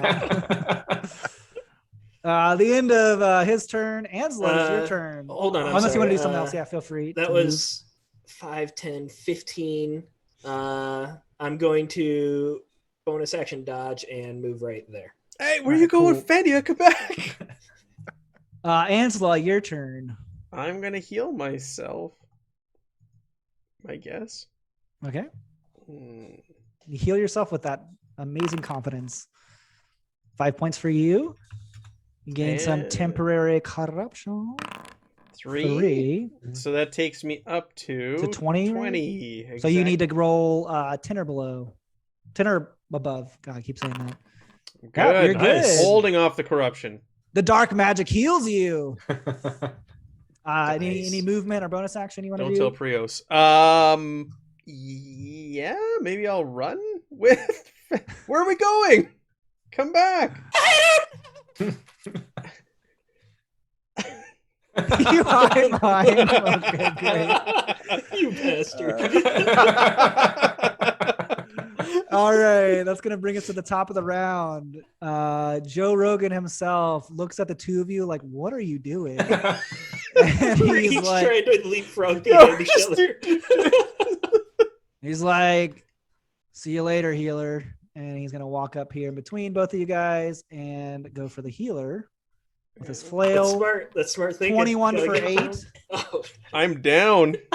He just walks up, just real nonchalant. Like you guys are like sprinting around the battlefield, and this guy's just like casually strolling, and he just brings back the flail, almost like Sauron in Lord of the Rings, and poof, just right across Ansela's skull, and Ansela just falls to the ground. He looks at Fenya like, whenever you want to stop killing my people. I look like a kicked puppy right now. Yeah. It's going to bring us to Keller's turn. He is excited once again. He has the chance for sneak attack, but he's going to attack a disadvantage here. So I roll here and then click the minus, he said. Oh, that's going to miss. So yeah, shot goes wide. You see at this point, the archers start to close in.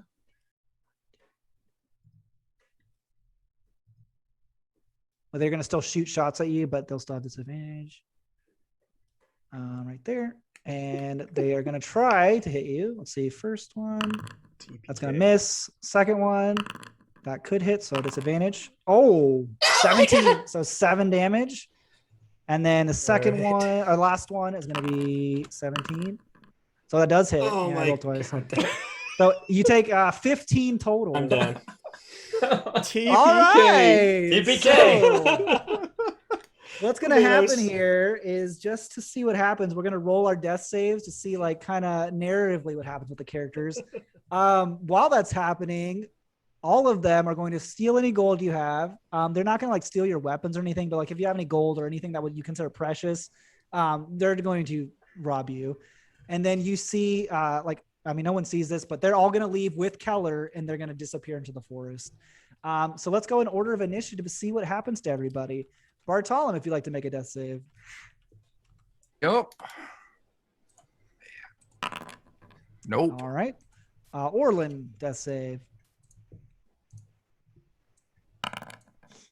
Oh, nice. Orlan, you come back up. So I'll say you do come back to 1 hit point. We'll kind of say narratively at this point, they've already kind of done all this stuff and they're leaving, but you do come up and on your turn, you'll have a chance to attempt to stabilize somebody. So we'll see what happens there. Finya, death save. Success. Nice. All right. Ansela, death save. Why is it not? Why is it not working? One moment. Ooh, failure. Fail. Bartolom, another death save. Don't roll a 1. Hey, Nice. There we go. You guys are both at 1 hit point. You guys get back with your own vigor. Where are you rolling the death saves on the character sheet out of curiosity? It's the skull in the middle of your portrait between the check mark and the. Yeah, I don't have one for some reason. I don't have one Maybe either. That for me. Maybe your HP Is is your not down all the way. HP? If you set your I'm HP to at 0, -2 out of 16. Yeah, Maybe me put it at too. 0 instead of -2. Maybe that puts you at dead. Okay, 0 did it. Yeah. Okay, cool. Huh. Yeah, you get back up. Orlan, would you like to try and make a medicine check on somebody? Yeah, not my strong suit, but I'll go up to the healer and try a medicine check here. All right, nothing happens there. Unable to stabilize them, but nothing bad happens either. Finya, death save. Success. All right. Ansela, death save. Success. Bartolom, if you'd like to make a medicine check on somebody. yeah, I'll give I want the other 2. I'll try and help out Fenya. All right. That's a medical test. 15. Successful. Finya, you are stabilized at 0 hit points. You will Thanks, wake buddy. up, and unless somebody heals you, you'll wake up in 2 hours. The last person is Orlan. If you want to make another medicine check on Ansela. Successful. Everyone's stable. He's not going to be awake for 1 hour. So with that being said, you guys kind of got your asses handed to you, but you're still alive. If you wanted to like attempt to kind of drag them back to the camp, or if you want to wait for, Ansela to wake up and then heal Finya, it's up to you guys what you want to do at this point, but I'll leave it to you.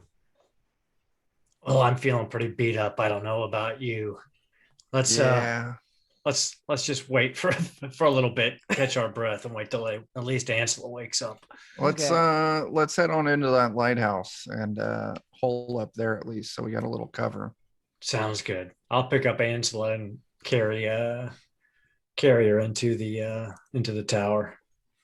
Same for good. Fenya. Okay, cool. So you guys make your way, bringing the both of them to the lighthouse. After a couple hours, I don't know, Ansela, if you want to heal or you just want to wait for Finya to wake up naturally. But you'll come to one hit point, Ansela, as you do wake up after an hour. You guys are covered in wounds, arrows, slashes, big flail marks, but you can see everybody is up except Finya, who is breathing, Ansela. So let's talk rest rules. How long do we have to rest to lose some of this corruption before we start gaining more? Let's talk some rest rules. So I will say that Orlan and Bartolom could use a short rest during this period waiting for Ansela, and same for with Ansela. If you want to spend those 2 hours, like in an hour and an hour, you guys can do that. So you guys can spend hit dice to recover hit points, and you reduce your corruption by your proficiency bonus, which is 2. Yeah. Okay.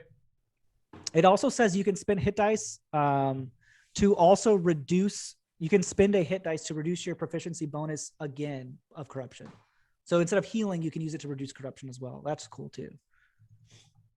I would not recommend it in this current situation. No, you guys only have 2, so you're not high level, but you guys can all go ahead and roll hit dice if you want and reduce some corruption for the 2 casters. I'll say, Finya, you do wake up. You see there everybody's resting, everybody's beat up, but you are unable to get the short rest. I'll wake up screaming, "Oh my God, we're dying!" We were dying. Now we're just beaten and bloody and poorer than we were when we started this shit day. Poor! No! They took my silver! Oh yeah, we're destitute now, Finya. Completely destitute. This sucks! They even managed to take my my signet ring off of my nearly cold hand. Eventually, I'm going to find that undead bastard and tear his head off, but not today. Nice. Yeah, so you guys have your rest. Once you guys complete all your rolls, up to you if you guys want to head back to the caravan. It's been about 2 hours and some change probably by this time with all these rolls, so it's been a while since you guys left. Go back with our tail between our legs. Or should we just run away and pretend like it never happened? Let's make it through the mountains on Never our go own. back. They're on their own. Okay. We thought we were going after Keller, not Keller and 6 crossbowmen and an undead giant with a great flail. So,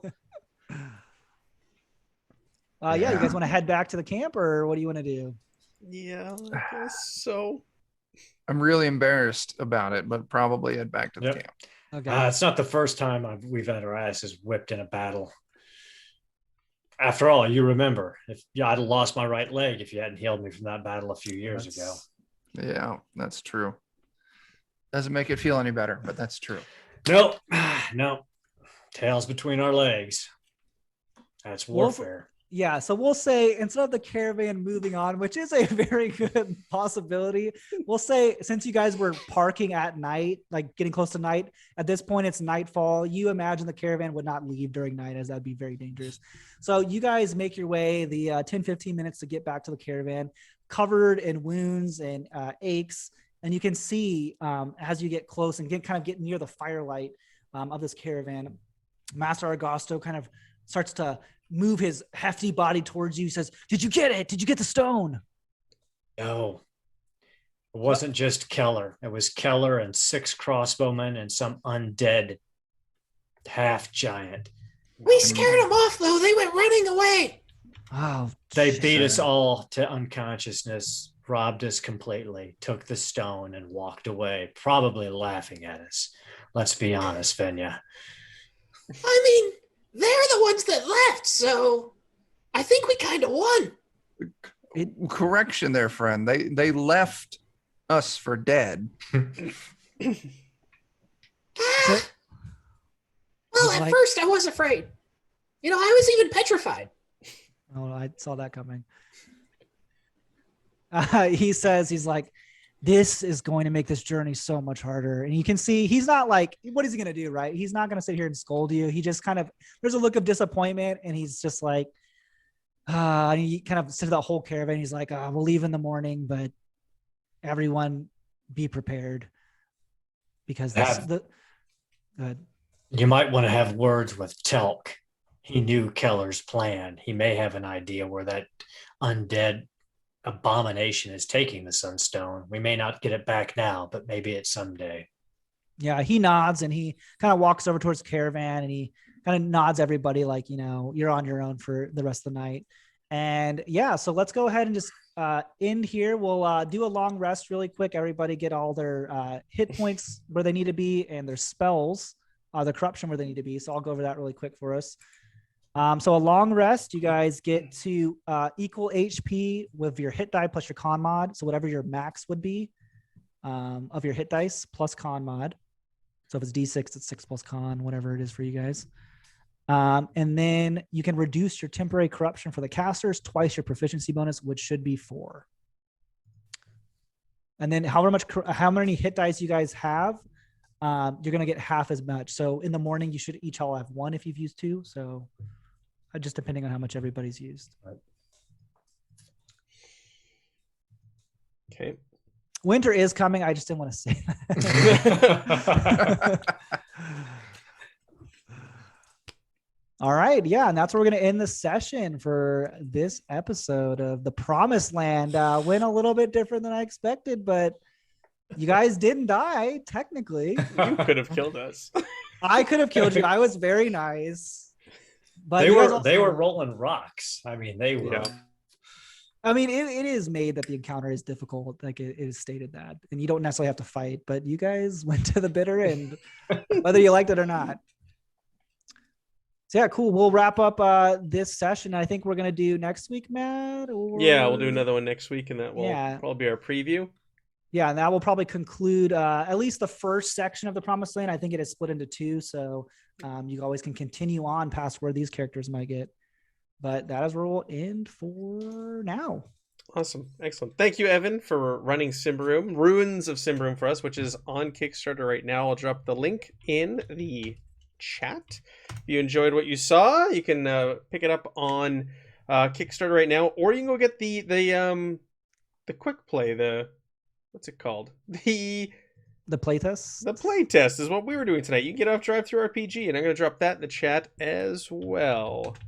If you want to try this out at home with your own group, what we're playing tonight, and play these characters and see if you could do it better than we did. Which would not be hard. Yeah. Let's do the roundtables here. Aaron, what do you got going on? I'll be playing tomorrow Warhammer Fantasy Roleplay 4th Edition on Garblag Games. Very good. Chuck? Yeah, tomorrow night, Defenders of Cobalt. We're going to be doing Rime of the Frostbane, but we're doing it with Weird Frontiers, so crazy stuff in Alaska. And then Friday night, 9 p.m. on Defenders, we're doing basic fantasy role-playing game. And then Saturday, 1 p.m. Central, here on Free League Publishing, more Forbidden Lands. More Forbidden Lands. Never enough Forbidden Lands. Steven? Never enough. Where I'm can we going to find be you? at home watching Garblag Games and Defenders of Kobold and Free League Publishing. Oh, good man. Oh, well, Steven, you could say that Sunday night. Sunday night, I will be on Murder, Steel, and Mayhem. Steam, Steel, Murder. Steam, Steel, Murder. Steam, Steel, Murder. I'm sorry. I've been drinking. That's my excuse. Steam, Steel, Murder. You've been drinking. To play Shadowrun. All right. And while they're playing Shadowrun at the exact same time on Sunday, you can catch me running Forbidden Lands here on Free League Publishing. Evan's a player in that, and we're doing the adventure, The Dark of Hot Springs Island. So thank you again, everybody who joined us tonight. We'll be back next week, Tuesday, and we had a great time. We'll see you all soon.